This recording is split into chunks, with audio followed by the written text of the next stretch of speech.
Hello everyone, ladies and gentleman, boys and girls, आप सभी लोगों का बहुत बहुत स्वागत है टीचिंग परीक्षा के आज के इस वीडियो में, जिसके अंदर में फ्रेंड्स हम लोग हमारे एग्जाम रिलेटेड बहुत सारे क्वेश्चंस को सॉल्व करने वाले हैं। तो चलिए जल्दी से हम लोग हमारे क्वेश्चंस की तरफ में आगे बढ़ते हैं।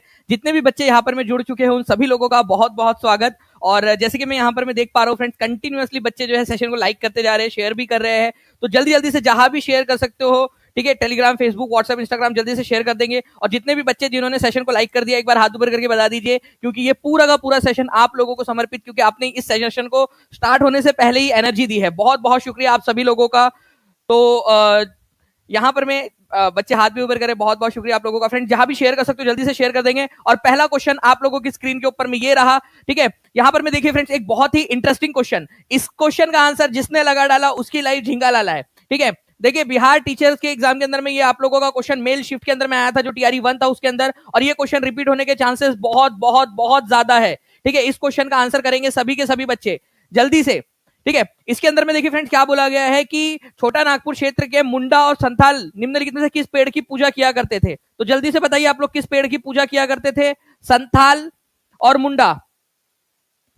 इंपॉर्टेंट क्वेश्चन है, ठीक है। तो देखिए फ्रेंड्स, संथाल और मुंडा अगर छोटा नागपुर के क्षेत्र के अंदर में कौन से पेड़ की पूजा किया करते थे, अगर ये क्वेश्चन पूछ लिया जाए आप लोगों से फ्रेंड्स, ठीक है, तो ये याद रखना है आप लोगों ने, जो कदम्ब पेड़ है उसकी पूजा किया करते थे। कदम्ब का जो पेड़ होता है ना, उसकी पूजा किया करते थे।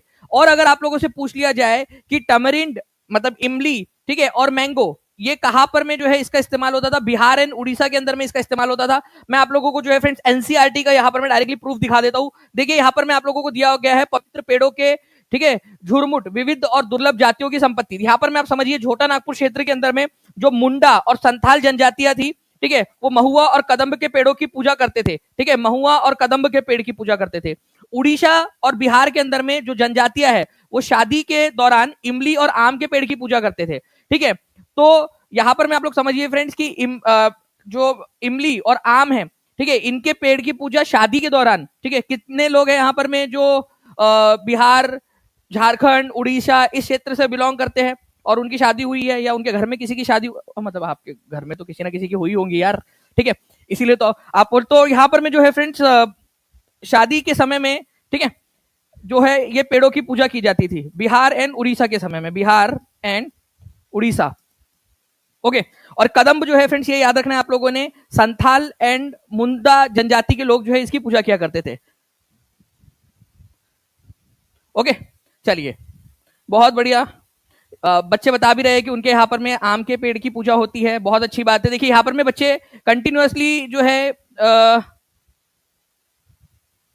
ओके, बहुत बढ़िया, आप लोग आंसर कर रहे हो, आप लोग बता रहे हो, अपना एक्सपीरियंस बता रहे हैं बच्चे यहाँ पर में कि उनके यहाँ पर में होता है, बहुत अच्छी बात है। तो ये प्लीज इस पर्टिकुलर पॉइंट को आप लोग याद रखिएगा कि छोटा नागपुर के क्षेत्र में मुंडा और संथाल जनजातियां महुआ और कदम्ब के पेड़ की, तो यहाँ पर मैं आप लोगों का आंसर क्या हो जाएगा, ठीक है, मुंडा और संथाल जो है इनके महुआ महुआ और कदम्ब, ठीक है, कदम्ब, ये दो पेड़ की पूजा किया करते हैं, ये याद रखना है आप लोगों ने।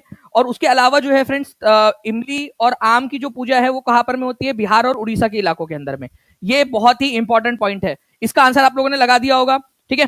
नाउ अब देखिए फ्रेंड्स, ये क्वेश्चन आप लोगों का आया था टीआरई 1 में मेल शिफ्ट के अंदर में। अब देखिए इसी से रिलेटेड एक क्वेश्चन टीआरई 2 के अंदर में आया, इसका आंसर अब आप लोग लगाइए। चलिए, बहुत बढ़िया, आप लोग केवल 3 मिनट के अंदर में फ्रेंड्स इतने सारे बच्चों ने सेशन को लाइक कर दिया, शेयर भी कर रहे हो आप लोग जल्दी जल्दी से, ठीक है। तो बहुत अच्छी बात है, जल्दी से एक बार दबा के जहां भी अपने कॉलेज के ग्रुप हो, लाइब्रेरी का ग्रुप हो, सभी जगह पे जल्दी से शेयर कर देंगे आप लोग।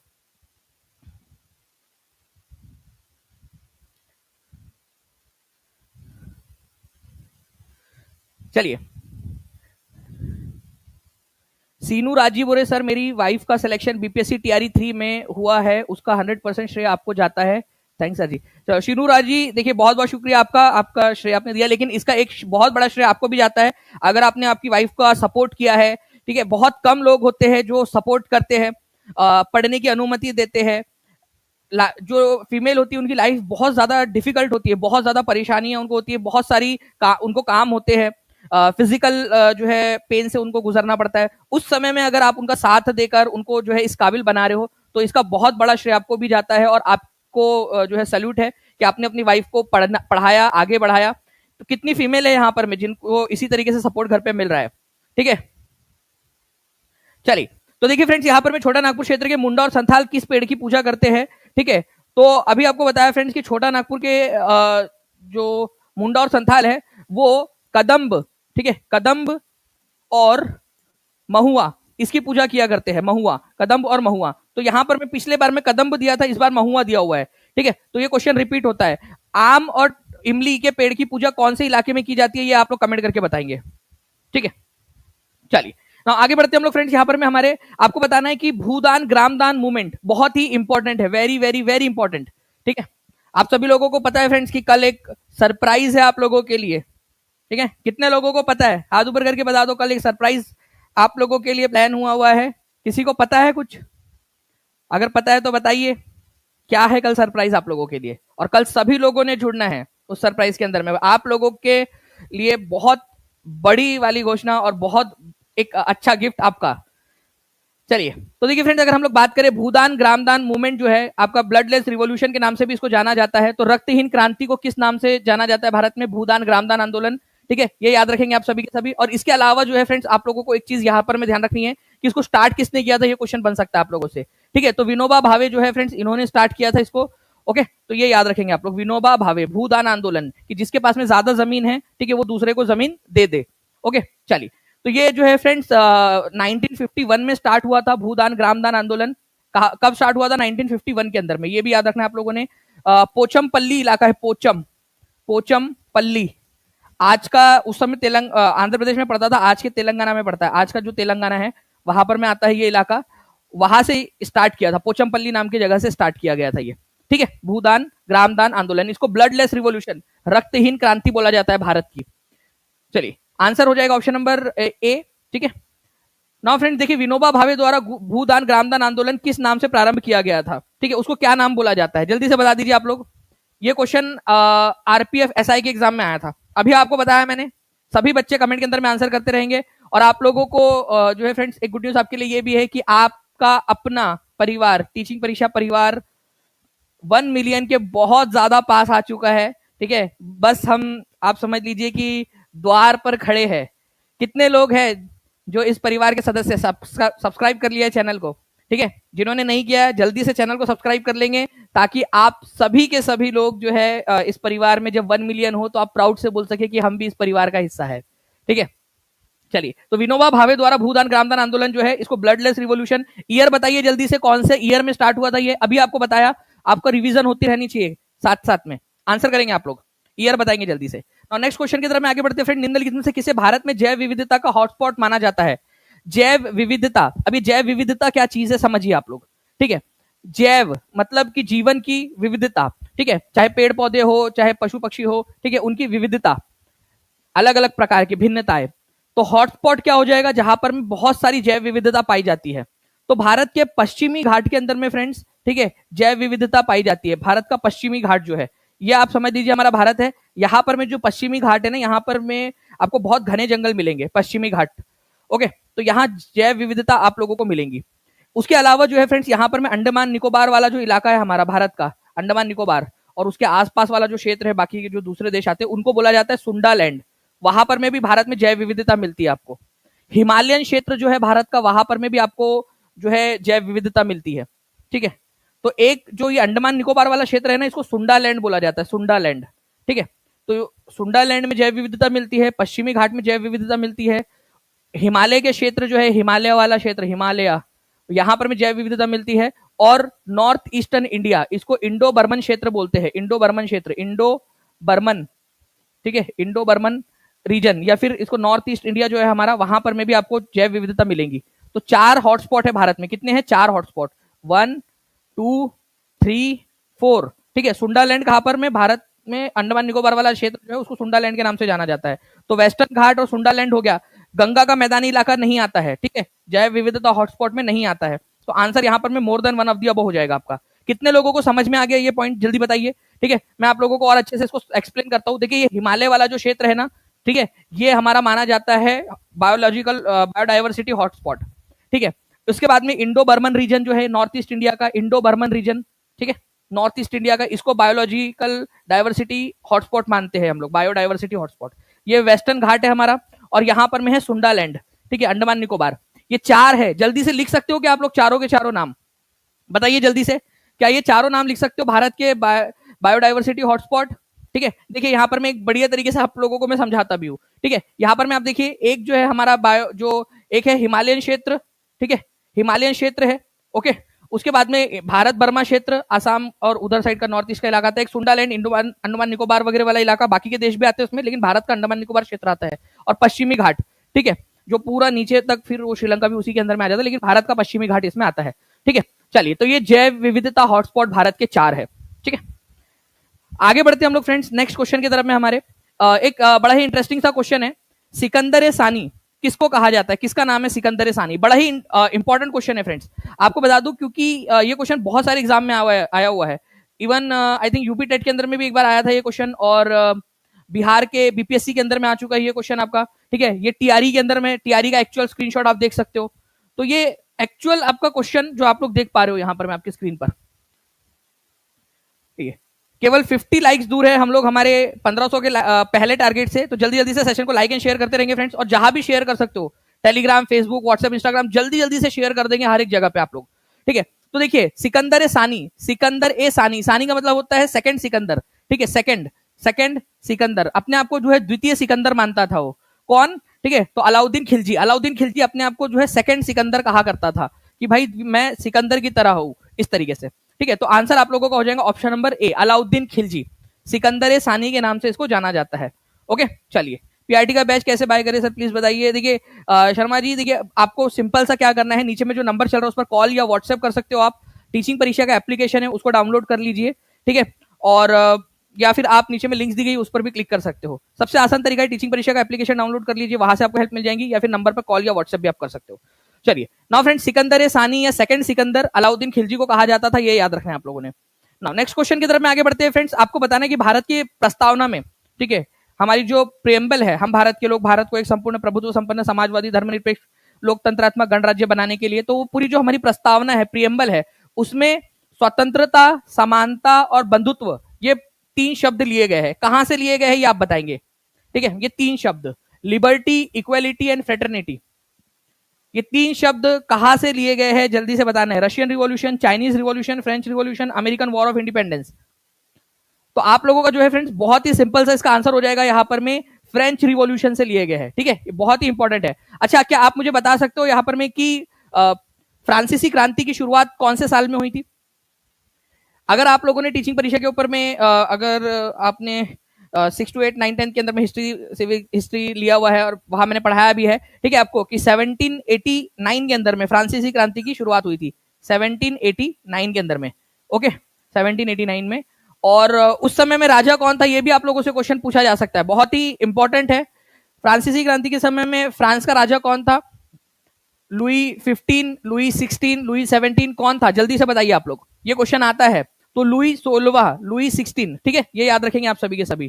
ठीक है, लुई, ठीक है, 16 कैसे लिखेंगे आप? 16 यहां पर में इस तरीके से, ये 10 हो गया, ठीक है, ये 5 और ये 1, 16। ठीक है, तो लुई 16, लुई 16 जो है वो शासक था, ये याद रखना है आप लोगों ने। ठीक है, लुई 16 उस समय में शासक था। बाद में 1793 में इसको गुलिटिन कर दिया गया था। गुलिटिन का मतलब होता है ऐसा लिटाया जाता है, और ऐसा ऊपर से जोर के जो है वो नाइफ टाइप का होता है, एक धारदार हथियार टाइप का, वो गिरता है और सर और शरीर अलग हो जाता है, मतलब कट जाता है सर ऐसे। ठीक है, गुलिटिन बोलते हैं उसको। तो वो कर दिया गया था उसको, और उसकी पत्नी को भी बाद में। नाउ नेक्स्ट क्वेश्चन जो है फ्रेंड्स, राष्ट्रीय राजमार्ग किसके द्वारा बिछाए जाते हैं और संचालित किए जाते हैं? जल्दी बताइए।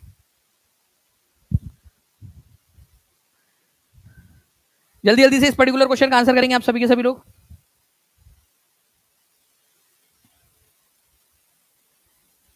चलिए, देखिए, अगर हम लोग बात करेंगे friend, national highway are laid and maintained by, तो national highway authority of India, राष्ट्रीय राजमार्ग प्राधिकरण जो है फ्रेंड्स, इसको बिछाने का काम करता है। ये एनसीईआरटी में दिया हुआ है, इसी वजह से बीपीएससी टीआरई 2.0 के अंदर में ये क्वेश्चन आया है आपका। ठीक है, आपको अगर ये पूछ लिया जाए कि एनएचएआई की स्थापना कौन से साल में हुई थी, ये क्वेश्चन आ जाए, तो प्लीज याद रखिएगा 1995 के अंदर में जो है एनएचएआई की स्थापना हुई थी। ठीक है, भारत के अंदर में राष्ट्रीय राजमार्ग जो है उनका जाल को विस्तृत करने के लिए, बढ़ावा देने के लिए, जो है इसको मेंटेन करने के लिए, तो भारत के अंदर में एनएचएआई की स्थापना 1995 के अंदर में हुई। प्लीज इसको याद रख लीजिएगा आप सभी के सभी, इंपॉर्टेंट है। और साथ ही साथ आप लोगों से ये पूछा जा सकता है कि एनएचएआई का हेडक्वार्टर्स कहां पर में, तो न्यू दिल्ली के अंदर में, ठीक है, ये याद रखना है आप लोगों ने। अच्छा, स्वर्णिम चतुर्भुज कौन कौन से जो है फ्रेंड्स आपको बताना है, कौन कौन से इलाकों को जोड़ता है स्वर्णिम चतुर्भुज, क्योंकि ये भी क्वेश्चन बन सकता है आप लोगों से। स्वर्णिम चतुर्भुज कौन कौन से शहरों को जोड़ता है? क्या 4 शहरों के नाम बता सकते हो आप लोग कमेंट में जिनको स्वर्णिम चतुर्भुज जोड़ता है? तो दिल्ली, कलकत्ता, चेन्नई और मुंबई, ठीक है। तो दिल्ली, कोलकाता, चेन्नई, मुंबई, ठीक है। तो ये एक चतुर्भुज टाइप का बन जाता है हमारे भारत के अंदर में। इसको स्वर्णिम चतुर्भुज या गोल्डन क्वाड्रिलेटरल सुपर हाईवेज बोला जाता है और एनएचएआई इसकी देखभाल करता है। ये एनसीईआरटी में दिया हुआ है पूरा का पूरा, इसी वजह से आप लोगों के लिए इंपॉर्टेंट हो जाता है ये, ठीक है, ये याद रखना है आप लोगों ने। अच्छा, एक और क्वेश्चन बनता है आप लोगों का, अगर आप लोग इसमें देख पा रहे हो, ठीक है, आप लोग मुझे बताइए कि नॉर्थ से लेकर साउथ इंडिया तक जो गलियारा बिछा हुआ है वो कौन से शहर से कौन से शहर को जोड़ता है? यहीं पे कहीं तो भी लिखा हुआ है, पढ़िए आप लोग और बताइए मुझे, ठीक है। उत्तर पश्चिम गलियारा, ठीक है, उत्तर दक्षिण गलियारा, और एक है आप लोगों का पूरब पश्चिम गलियारा, पूरब से स्टार्ट होके पश्चिम की तरफ में जाता है, तो पूरब पश्चिम गलियारा कौन सा है, ठीक है। तो आप लोग देखिए यहां पर में ही कहीं लिखा हुआ है, मैं चाहता हूं कि एक बार आप लोग देखें इसको और आप लोग लिखें, क्योंकि इस पर क्वेश्चन ऑलरेडी आ चुके हैं। तो जितना ज्यादा आप लोग कमेंट करोगे, जितना ज्यादा आप लोग एक्टिविटी करोगे, उतना ज्यादा आप लोगों के लिए अच्छा है, ठीक है। नाउ आगे बढ़ते हैं हम लोग फ्रेंड्स। 1857 में 1857 का जब युद्ध हुआ, उस समय भारत का गवर्नर जनरल कौन था? और यही गवर्नर जनरल बाद में जाकर भारत का पहला वायसराय भी बना, फर्स्ट वायसराय बाद में जाकर यही बना था व्यक्ति, जो भी इसका नाम होगा यहाँ पर में भी, ठीक है। ये बिहार जो है कांस्टेबल के एग्जाम के अंदर में आया था, DSSB TGT के अंदर में आ चुका है ये क्वेश्चन, बीपीएससी असिस्टेंट के एग्जाम में, बीपीएससी जो आपकी कंबाइंड कॉम्पिटेटिव एग्जाम होती है उसके अंदर में आ चुका है। तो बताइए आंसर क्या होगा? तो 1857 का विद्रोह जब हुआ, ठीक है, उस समय में भारत का गवर्नर जनरल था लॉर्ड कैनिंग। 2009 के जो यूपीएससी के एग्जाम है उसके अंदर में भी ये क्वेश्चन आया था फ्रेंड्स, ठीक है, प्रीलिम्स में। तो कैनिंग जो है, लॉर्ड कैनिंग भारत का गवर्नर जनरल था 1857 के विद्रोह के समय में, और यही बाद में जाकर भारत का पहला वायसराय भी बना, क्योंकि 1857 के युद्ध के बाद में गवर्नमेंट ऑफ इंडिया एक्ट आया था 1858, 1858 गवर्नमेंट ऑफ इंडिया एक्ट 1858, जिसमें ये जो है गवर्नर जनरल ऑफ इंडिया की जो पोस्ट थी उसको बदल के उसका नाम वायसराय कर दिया गया था। तो पहला वायसराय कौन था, ये क्वेश्चन बनता है एग्जाम के अंदर में, ठीक है। तो first viceroy of India, Bharat का पहला वायसराय लॉर्ड कैनिंग, या आखिरी governor general of India Lord Canning, ठीक है, ये भी याद रख सकते हो आप लोग, ठीक है, लॉर्ड कैनिंग। नाउ आगे बढ़ते हैं हम लोग फ्रेंड्स नेक्स्ट क्वेश्चन की तरफ में हमारे। आपको बताना है बाल गंगाधर तिलक ने निम्नलिखित में से कौन सी पुस्तक लिखी है? चलिए देखते हैं कितने परसेंट लोग इसका आंसर लगा पाते हैं। बाल गंगाधर तिलक द्वारा इनमें से कौन सी पुस्तक लिखी गई है? जल्दी जल्दी से, जहां भी शेयर कर सकते शेयर कर देंगे फ्रेंड्स, और चैनल को सब्सक्राइब जरूर कर लेंगे, बहुत ज्यादा पास है हम लोग, ठीक है, हमारे 1 मिलियन के टारगेट पर। और पता ही नहीं चला कि इतना लंबा सफर कब तय हो गया। एक सब्सक्राइबर बढ़ते हुए देखा था मैंने जब चैनल बना था, एक सब्सक्राइबर हुआ, 2 हुए, 25,000 हुए, 50,000, 1 लाख, और आगे बढ़ते चले गए, कारवा बनता चला गया। आप लोगों का प्यार, आप लोगों का सपोर्ट मिलता गया। हम सब मिलकर, आप लोग, हम सब मिलकर, आप और मैं, टीम पूरी टीची परीक्षा की, सब पूरा एक परिवार की तरह काम करके पूरा हम लोगों ने मेहनत करके इसको यहाँ तक पहुंचाया। तो इसका पूरा श्रेय जो है फ्रेंड्स आप लोगों को भी जाता है। तो बाल गंगाधर तिलक ने निम्नलिखित में से कौन सी पुस्तक लिखी है? अगर ये क्वेश्चन आप लोगों से पूछ लिया जाए तो 58% लोगों ने सही आंसर लगाया है। मुझे बहुत खुशी है, क्योंकि पिछले बार जब मैंने ये क्वेश्चन पूछा था केवल 16% लोगों ने सही आंसर लगाया था उस समय में। तो Arctic home in the Vedas, ये पुस्तक इनकी है, Arctic home in the Vedas, ठीक है। और उसके बाद में जो है फ्रेंड्स गीता रहस्य, ये भी इन्हीं की पुस्तक है। आपको याद होगा कि हमने पेड क्लास के अंदर में, ठीक है, पूरी की पूरी बुक्स पढ़ी है। कितने लोगों ने वो सेशन देखा है? ठीक है, हाथ ऊपर करके बताइए एक बार जल्दी से, कितने लोग हैं जिन्होंने वो सेशन देखा है? ठीक है, तो friends Arctic home in the Vedas, Gita Rahasya, ठीक है, ये पुस्तकें बाल गंगाधर तिलक के द्वारा लिखी गई है। द ओरायन एक और पुस्तक है, द ओरायन, ठीक है, ओरायन, ठीक है, ओरायन जो है वो भी बाल गंगाधर तिलक के द्वारा लिखी गई है। तो ये 2 पुस्तकें हो जाएंगी आप लोगों की, तो आंसर हो जाएगा more than one of the above. Anand Math किसके द्वारा लिखी गई है, क्या बता सकते हो आप लोग? आनंद मठ पुस्तक किसके द्वारा लिखी गई है? चलिए, बहुत सारे बच्चे देखिए जिन्होंने पेड क्लास ले रखा है और वो देख भी रहे हैं और उनको याद हो गया है, ठीक है। तो ये है टीचिंग परीक्षा का पौवा, ठीक है, कि पौवा आप लोग, पावर आप लोगों को मिल रहा है और आप लोग जो है आगे बढ़ते जा रहे हो। नाउ आगे बढ़ते हुए फ्रेंड्स, अब ये देखिए बहुत ही इंटरेस्टिंग और इंपॉर्टेंट क्वेश्चन है, इसको बहुत ज्यादा इंपॉर्टेंट आप लोग मार्क करिए इस क्वेश्चन को, इंपॉर्टेंट क्वेश्चन। देखिए इस क्वेश्चन के अंदर में ये बोला गया है भारत की स्थल आकृतिक मानचित्र, ठीक है, भारत का जो मानचित्र होता है, ठीक है, स्थलाकृतिक मानचित्र का या टोपोग्राफिकल मैप का मतलब होता है कि कहाँ पहाड़ है, कहाँ नदियां है, कहाँ पर में मैदान है, ठीक है। ये जो मैप बनाने का काम है, टोपोग्राफिकल मैप, ये किसकी जिम्मेदारी है? बहुत ही इंपॉर्टेंट क्वेश्चन है फ्रेंड्स, और इसके ऊपर में एक क्वेश्चन एग्जाम के अंदर में आया था कि इसकी स्थापना कब हुई थी, ठीक है। तो आप लोगों को मैं यहाँ पर मैं बहुत प्राउडली बता सकता हूँ, आप लोगों ने जितना अच्छे से पढ़ा है इस वजह से और पढ़ाने में मजा भी आती है। ये क्वेश्चन ऑलरेडी मैंने आपके एग्जाम में आने से पहले भी करवाया था कि सर्वे ऑफ इंडिया जो है टोपोग्राफिकल मैप बनाता है और इसकी स्थापना कब हुई थी, ये भी आपको पढ़ाया हुआ क्वेश्चन है। द सर्वे ऑफ इंडिया, ये याद रखना है आप लोगों ने, ठीक है। सर्वे ऑफ इंडिया, इसकी स्थापना 1767 के अंदर में हुई थी, देहरादून उत्तराखंड के अंदर में इसका हेडक्वार्टर है, ठीक है। कब हुई थी इसकी स्थापना? 1767 में। ये सबसे पुराना डिपार्टमेंट है भारत सरकार का, ठीक है, अंग्रेजों के समय में स्थापित किया गया सबसे पुराना डिपार्टमेंट और आज भी जो कार्यरत है, ठीक है। Survey of India, the survey of India 1767 के अंदर में इसकी स्थापना हुई। इसका हेडक्वार्टर्स कहां पर में, अगर ये क्वेश्चन आ जाए आप लोगों से तो प्लीज ये याद रख लीजिएगा आप लोग, देहरादून के अंदर में इसका हेडक्वार्टर है, देहरादून के अंदर में, ठीक है।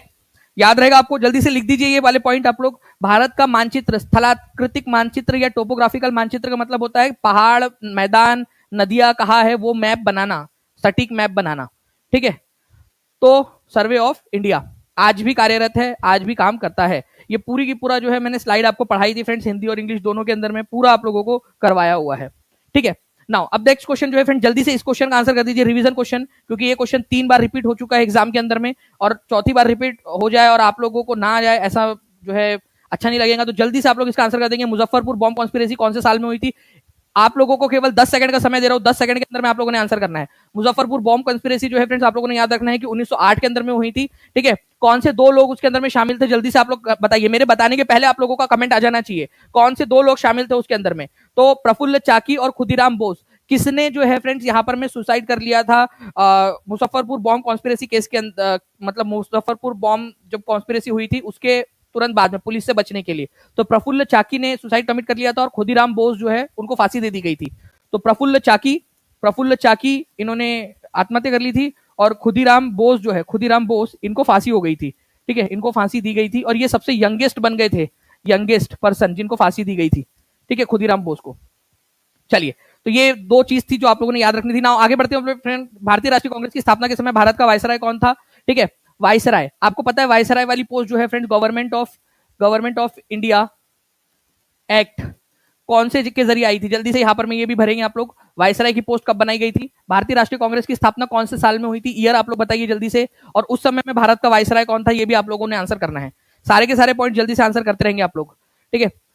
2800 के करीब बच्चे यहां पर में देख रहे हैं, जल्दी जल्दी से सेशन को लाइक भी करते रहेंगे आप सभी के सभी। 2000 लाइक्स के नेक्स्ट टारगेट से हम लोग बहुत पास में हैं। तो देखिए, अगर मैं बात करूं फ्रेंड, भारतीय राष्ट्रीय कांग्रेस की स्थापना के समय में भारत का वायसराय कौन था? तो लॉर्ड डफरिन था, ये याद रखेंगे आप लोग, लॉर्ड डफरिन। आंसर आपका ऑप्शन नंबर ए हो जाएगा, ठीक है।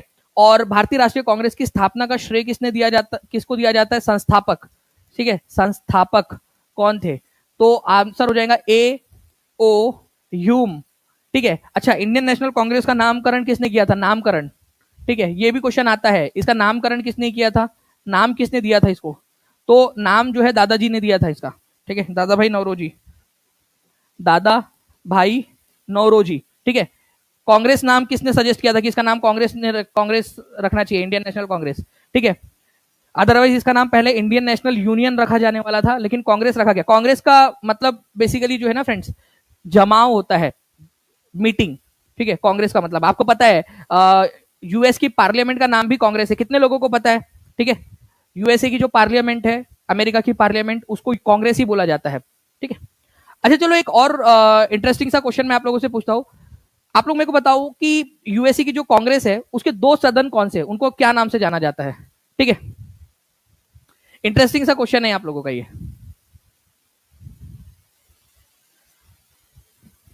कितने लोग आंसर कर सकते हैं इसका?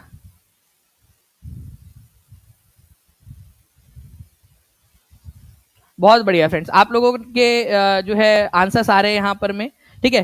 तो बता दूं क्या आप लोगों को? पहले आप लोग बताइए, ठीक है, अगर आप लोग बोलोगे तो मैं बताता हूं। फिर नेक्स्ट क्वेश्चन की तरफ आगे बढ़ते हैं। सर्वे ऑफ इंडिया की स्थापना का वर्ष कौन सा, ये बता देंगे आप लोग, ठीक है, practice question BPSC TRE PRT के अंदर में आया हुआ क्वेश्चन आप लोगों का। बताइए, सर्वे ऑफ इंडिया की स्थापना कौन से इसमें हुई थी? कैंसर जो पेपर हुआ था उसमें आया हुआ क्वेश्चन है आपका। Senate and house of representative. आप लोग आंसर कर रहे हो फ्रेंड्स, बहुत बढ़िया। पहले इसका आंसर कर दीजिए, फिर मैं आपको बताता हूं। ठीक है, क्वेश्चन आता है क्योंकि एग्जाम के अंदर में।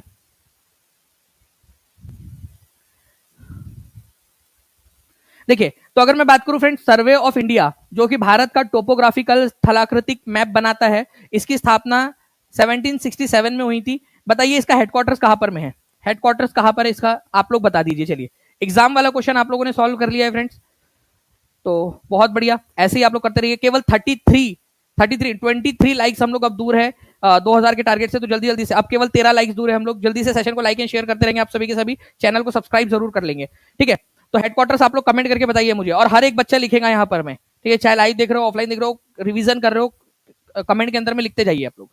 ओके, चलिए, तब तक मैं आप लोगों को जो है फ्रेंड्स यहाँ पर मैं आगे बढ़ने से पहले वो बता देता हूँ आपको। ठीक है, यूएसए की जो संसद है, ठीक है, संसद यूएसए की, उसको क्या बोला जाता है? उसको कांग्रेस बोला जाता है। ठीक है, कांग्रेस। ओके, ये याद रखना आप लोगों ने। इसके दो जो है हाउसेस है। ठीक है, एक जो अपर हाउस है इसका, जो उसका बेसिकली उसकी राज्यसभा टाइप की, उसको बोलते हैं सीनेट। ठीक है, सीनेट, ये याद रखना है आप लोगों ने, सीनेट। और जो जो नीचे निचला सदन है उसको बोला जाता है house of representatives. House of representatives, representatives. ठीक है, ये बोला जाता है इसको। ठीक है, हाउस ऑफ रिप्रेजेंटेटिव्स। सीनेट ये इसका राज्यसभा टाइप का है, और ये इसकी लोकसभा है, ऐसा मान लीजिए आप लोग। ठीक है, senate, house of representatives. Senate के अंदर में जो है फ्रेंड्स आप लोगों ने याद रखना है, टोटल 100 सदस्य होते हैं इसके अंदर में, 100। ठीक है, 100 सदस्य होते हैं इसमें। ठीक है, 50 राज्य है, 50 राज्य। ठीक है, 2 पर्सन पर राज्य यहां पर में चुनकर भेजे जाते हैं, 2 लोग हर राज्य में से, तो टोटल 100 लोग हो गए। ठीक है, सीनेट के अंदर में चाहे छोटा राज्य हो चाहे बड़ा राज्य हो, ये फिक्स है इनका। ठीक है, कि 2 लोग भेजे जाएंगे हर राज्य में से। हमारे यहाँ भारत के अंदर में ऐसा है क्या? नहीं। हमारे यहाँ भारत में राज्यसभा में जो सदस्य भेजे जाते हैं, आपको पता है अलग अलग राज्यों से अलग अलग भेजे जाते हैं। ठीक है, नंबर ऑफ पीपल। भारत के संविधान की 4थी अनुसूची के अंदर में ये दिया गया है कि कौन से राज्य से कितने लोगों को भेजा जाएगा। ठीक है, तो अगर आप अच्छे से पढ़ते रहोगे तो मैं आप लोगों को और भी इस तरीके से रिवीजन के साथ में पढ़ाता रहूंगा ना। इस क्वेश्चन का आंसर करिए फ्रेंड। देखिए, ये क्वेश्चन रिपीट हुआ है। रक्तहीन क्रांति के आंदोलन की शुरुआत किसने की थी? एकदम स्पीड में आंसर करना है आप लोगों ने। ठीक है,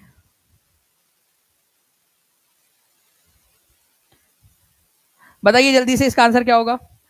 ठीक है, ब्लडलेस रिवॉल्यूशन किसने स्टार्ट किया था? रक्तहीन क्रांति। इसको भूदान ग्रामदान आंदोलन के नाम से भी जाना जाता है, भूदान ग्रामदान आंदोलन। ठीक है, 1951 के अंदर में इसकी शुरुआत हुई थी भारत के अंदर में। 1951 के अंदर में एक रक्तहीन क्रांति अलग थी। ठीक है, ब्रिटेन के अंदर में हुई थी, वो अलग है। ठीक है, और ये भारत के अंदर में जो रक्तहीन क्रांति जिसको बोला जाता है ब्लडलेस रिवॉल्यूशन, भूदान ग्रामदान आंदोलन, विनोबा भावे ने स्टार्ट किया था कि जिसके पास ज्यादा जमीन है और वो ये जमीन उनको दे दे जिनके पास बिल्कुल जमीन नहीं है। ठीक है, भूदान ग्रामदान आंदोलन पोचमपल्ली नाम की जगह से स्टार्ट हुआ था। ठीक है, चलिए, बहुत बढ़िया। ना आगे बढ़ते हम लोग फ्रेंड्स यहाँ पर नेक्स्ट क्वेश्चन की तरफ में हमारे। देखिए, आपको बताना है कि किसने अवध किसान सभा की स्थापना की।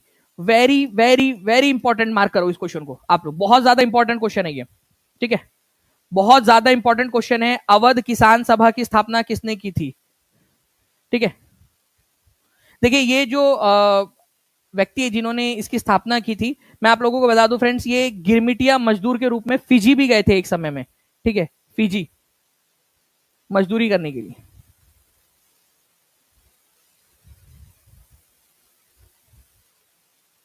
ओके, और इनका साथ किसने दिया था? भारत के जो बाद में जाकर भारत के पहले प्रधानमंत्री बने, उन्होंने उनका साथ दिया था। तो अवध किसान सभा या अवध किसान सभा इसको बोला जाता है। 1920 में इसकी स्थापना हुई थी। इसकी स्थापना की थी बाबा रामचंद्र दास जी ने। ठीक है, तो आंसर इसका ऑप्शन नंबर ए हो जाएगा। ये याद रखना है आप लोगों ने, बाबा रामचंद्र दास जी। तो answer is option number A. इसको याद रखेंगे आप सभी के सभी। बाबा रामचंद्र भी इनको बोला जाता है, और इनका साथ दिया था पंडित जवाहरलाल नेहरू ने। ये याद रख लीजिएगा आप लोग, पंडित जवाहरलाल नेहरू ने इनका साथ दिया था इसको स्थापित करने में। ठीक है, मैं आपको वो फोटो दिखा देता हूँ, एक इमेज, ताकि आप लोग ज्यादा अच्छे से याद रख सके। अवध किसान सभा की स्थापना 1920 में बाबा रामचंद्र जी के द्वारा, बाबा रामचंद्र दास भी इनको बोला जाता है, उनके द्वारा की गई थी। पंडित जवाहरलाल नेहरू जो है इन्होंने साथ दिया था इनका अवध किसान सभा बनाने के लिए। ठीक है, उस समय पंडित जवाहरलाल नेहरू बहुत यंग थे। ठीक है, चलिए आगे बढ़ते हम लोग फ्रेंड्स। अवध किसान सभा की स्थापना बाबा रामचंद्र, सभी लोग लिखेंगे। ये बहुत इंपॉर्टेंट क्वेश्चन है, मैं फिर से लिख देता हूं फ्रेंड्स यहां पर। मैं ये बहुत ज्यादा इंपॉर्टेंट पॉइंट है, ये एग्जाम के अंदर में आने की संभावना है। देखो याद रख लो इस पॉइंट को, ये क्वेश्चन पूछा जाएगा आप लोगों से एग्जाम में रिपीट होकर, ठीक है। अब देखिए फ्रेंड्स, एक क्वेश्चन जो बार बार रिपीट हो रहा है एग्जाम के अंदर में, बिहार टीआरई 2 के अंदर में भी आया था और मैं भी आपको दिखा देता हूं, ठीक है। अटल टनल की लंबाई कितनी है, जल्दी से आप लोग बताएंगे कमेंट करके, जल्दी से बताइए इस पर्टिकुलर क्वेश्चन का आंसर क्या होगा। अटल टनल की लंबाई कितनी है?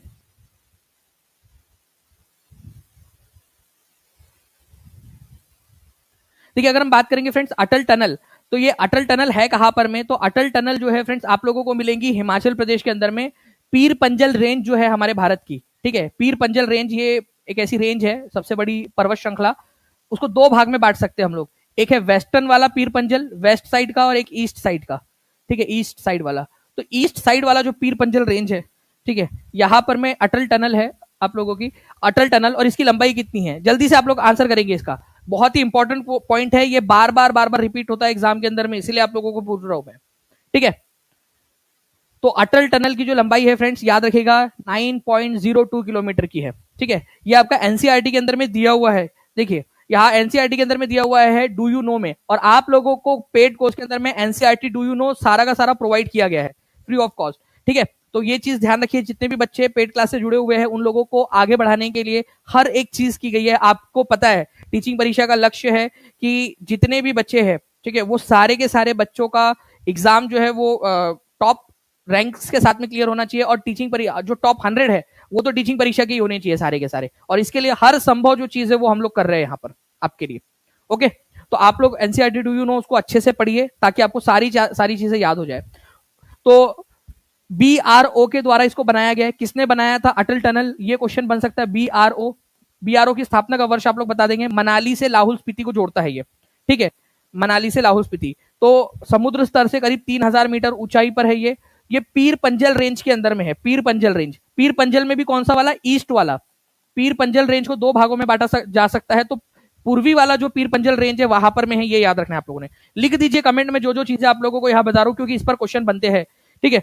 तो ये क्वेश्चन आप लोग देख सकते हो, बीपीएससी टीआरई 2.0 में आया था ये क्वेश्चन, 9.02 किलोमीटर अटल टनल। नाउ अब देखते हैं आगे में क्वेश्चन क्या बन रहा है। 67वीं बीपीएससी का क्वेश्चन, जल्दी से, मैं आप लोगों को केवल 10 सेकंड दे रहा हूं, 10 सेकंड के अंदर में आंसर करेंगे आप लोग इसका, ठीक है। 1 2 3 4 5 6 7 8 9 10, ठीक है। आई होप आप लोगों ने इसका आंसर लगा दिया होगा फ्रेंड्स, ठीक है। 67वीं बीपीएससी का अटल टनल की लंबाई पूछी है।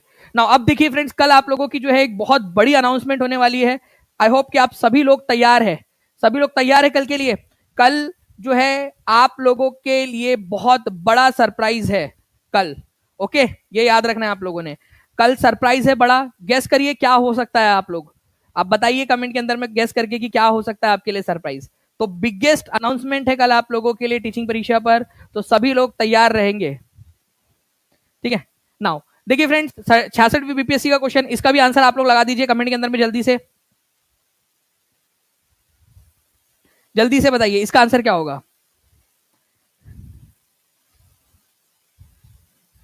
ओके, तो निम्नलिखित में से हिमालय पर्वत श्रेणियों में से किस पर्वत श्रेणी में अटल टनल पार करती है। अटल टनल, चलिए लंबाई आप लोग बता देंगे मुझे, लेंथ इसकी कितनी है, ठीक है, किसने बनाया है इसको, कौन सी संस्था ने इसको बनाया है, और कहां पर में है ये, पीर पंजल रेंज में, और पीर पंजल में भी पूर्वी पीर पंजल, ईस्टर्न पीर पंजल रेंज के अंदर में, हिमाचल प्रदेश के अंदर में, ठीक है। 66वीं बीपीएससी का क्वेश्चन, ठीक है।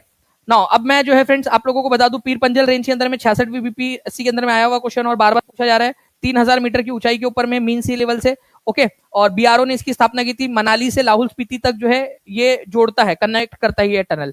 लंबाई आप लोगों को मैंने बता दिया यहाँ पर में, ये आपका जो है एनसीईआरटी में lifelines of national economy geography के 10वें नंबर के चैप्टर में दिया हुआ है, एनसीईआरटी डू यू नो में। मैं फिर से बता दूं फ्रेंड्स, आपको पेड क्लास में एनसीईआरटी डू यू नोज और बहुत सारी चीजें प्रोवाइड की गई है।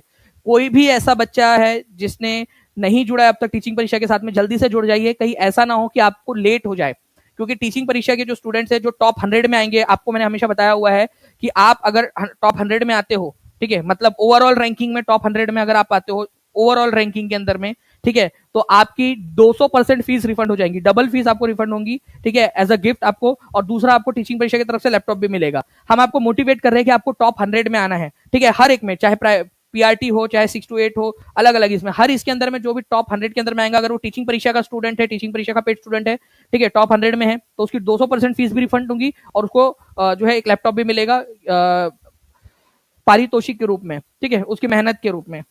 चलिए आगे बढ़ते हैं हम लोग फ्रेंड्स। इस क्वेश्चन का आंसर आप लोग कमेंट के अंदर में कर देंगे। 10 सेकंड आप लोगों को दे रहा हूं। अटल सुरंग जो है किसको किससे जोड़ती है, आप लोग बता देंगे आंसर। 1 2 3 4 5 6 7 8 9 10। समुद्र स्तर से इसकी ऊंचाई कितनी है ये बता देंगे आप लोग। मीन सी लेवल से इसकी ऊंचाई कितनी है, अल्टीट्यूड कितना है, इसका क्वेश्चन में ही दिया हुआ है वो आंसर भी, वो भी बता दीजिए आप लोग। केवल 50 लाइक्स दूर है 2500 लाइक्स से हमारे, तो आप लोग सेशन को लाइक एंड शेयर भी करते रहेंगे सभी के सभी लोग, और चैनल को सब्सक्राइब जरूर कर लीजिएगा आप लोग।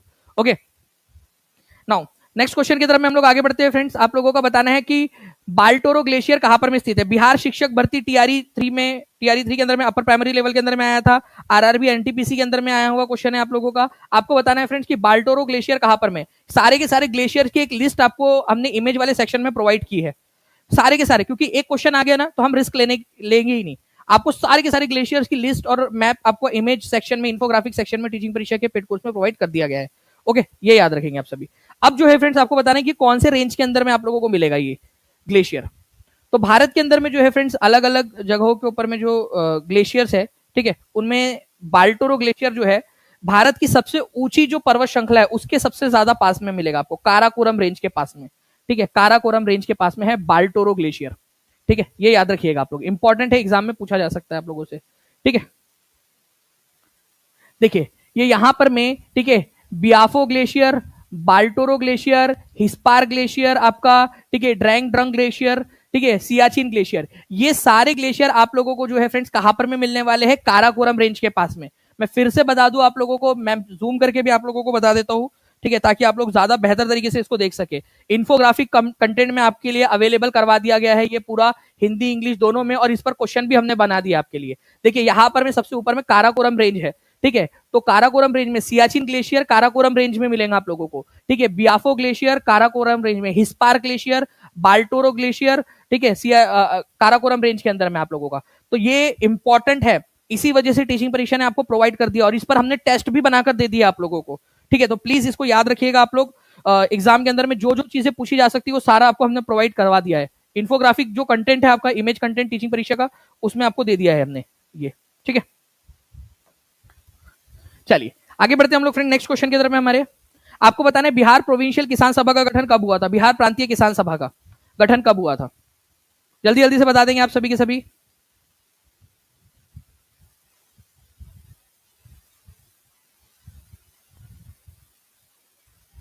चलिए अर्नब ने भी एक प्रेडिक्शन किया है, अलग अलग बच्चे अलग अलग कर रहे हैं यहाँ पर। मैं पीआरटी का बैच कैसे बाय करें, मैंने बताया समझिए आपको कि आप जो है नीचे में जो नंबर चल रहा है ना उस नंबर पे कॉल कर सकते हैं या टीचिंग परीक्षा एप्लीकेशन डाउनलोड कर लीजिए।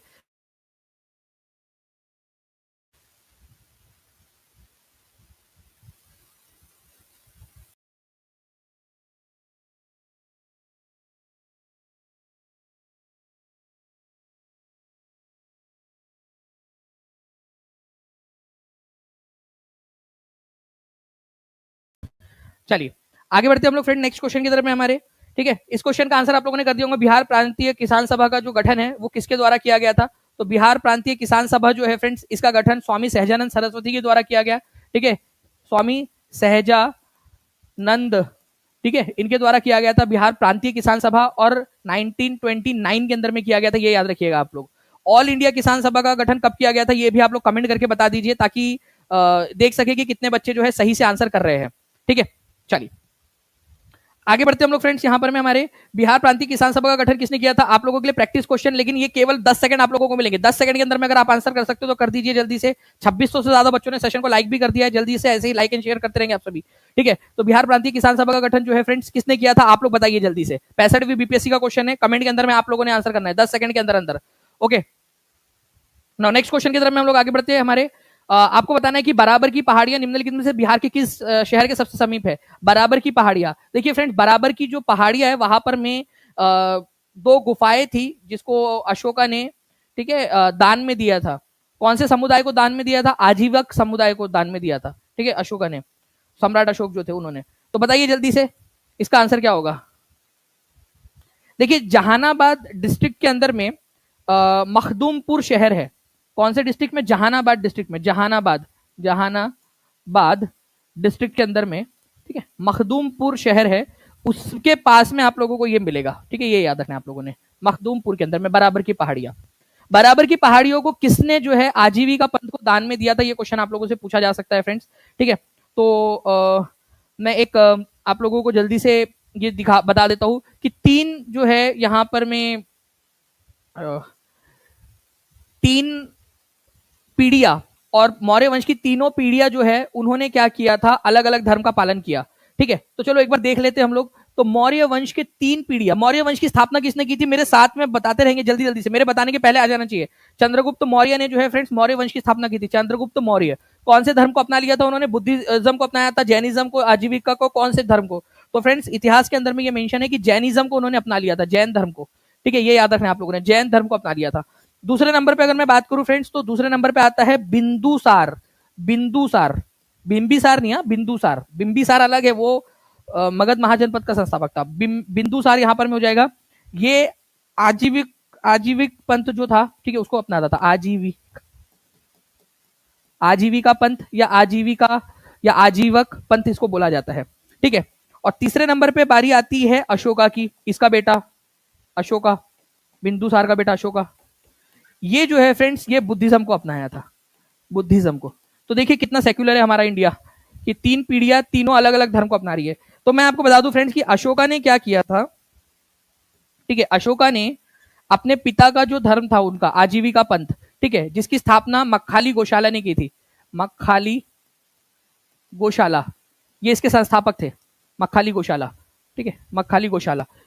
तो अपने पिता के धर्म के लोगों को उन्होंने बराबर की जो पहाड़ियां थी वहां पर में दान में दे दी थी, ठीक है, कुछ गुफाएं, ये याद रखना है आप लोगों ने, बराबर की पहाड़ियों में। चलिए आगे बढ़ते हैं हम लोग फ्रेंड्स। यहां पर में नेक्स्ट क्वेश्चन आप लोगों का, इनमें से किसने सामुदायिक कार्यक्रम को एक मौन क्रांति की संज्ञा दी थी? सामुदायिक कार्यक्रम, जल्दी से बताइए आप लोग।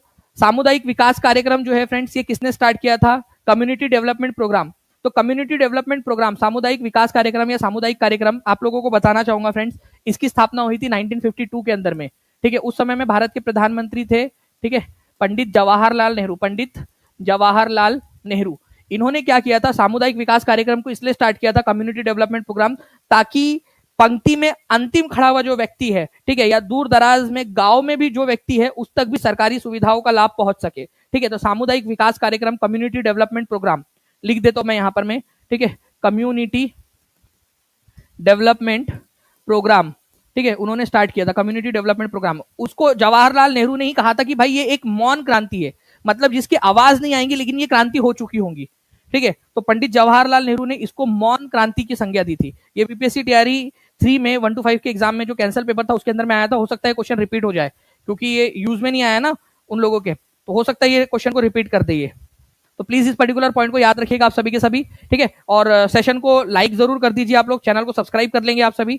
और आप लोगों को बता दूं फ्रेंड्स कि कल जो है बहुत बड़ा अनाउंसमेंट होने वाला है, आप लोग कमेंट के अंदर में बताइए कि क्या हो सकता है। और जितने भी बच्चे टीचिंग परीक्षा के साथ में जुड़ना चाहते हैं वो लोग टीचिंग परीक्षा के साथ में जुड़ सकते हैं फ्रेंड्स, नीचे में नंबर दिया हुआ है। और मैं आपको बता दूं कि जितने भी बच्चे टीचिंग परीक्षा के साथ में जुड़ चुके होंगे उनको हमेशा, ठीक है, आगे जो है रखा जाएगा, वो हमेशा आगे रहेंगे, क्योंकि आपको, आप देखिए कि कोर्स में आपको एनसीईआरटी डू यू नो से लेकर हर एक चीज आप लोगों को प्रोवाइड की गई है, ठीक है। तो बड़ी अनाउंसमेंट, ठीक है, तो जो बच्चे ऑलरेडी रहेंगे उन लोगों को फायदा ही रहेगा जो कोर्स में रहेंगे, ठीक है। चलिए, तो बड़ी अनाउंसमेंट सभी के लिए है, तो कल आप लोग जरूर जुड़िएगा और कमेंट के अंदर में भी बताइए कि क्या हो सकता है, आप लोगों का क्या प्रेडिक्शन है, ठीक है। और कल जरूर जुड़कर जानिए कि आपके लिए क्या सरप्राइज है। ओके, चलो, thank you very much friends. जहां भी शेयर कर सकते हो सेशन को शेयर कर दीजिए, चैनल को सब्सक्राइब कर दीजिए। और आप ये भी प्रेडिक्ट करिए कि कब तक हो सकता है 1 मिलियन हमारा। हम बहुत ज्यादा पास में पहुंच गए और बहुत सारे बच्चे सेशन को लाइक शेयर कर रहे हैं, चैनल को सब्सक्राइब कर रहे हैं, ठीक है। तो और भी जहां जहां फैला सकते हो चैनल को जल्दी जल्दी से फैला दीजिए। आपका अपना परिवार 1 मिलियन का परिवार होने वाला है बहुत जल्दी। Thank you very much friends, take care and bye, God bless you all, thank you very much, bye, thank you.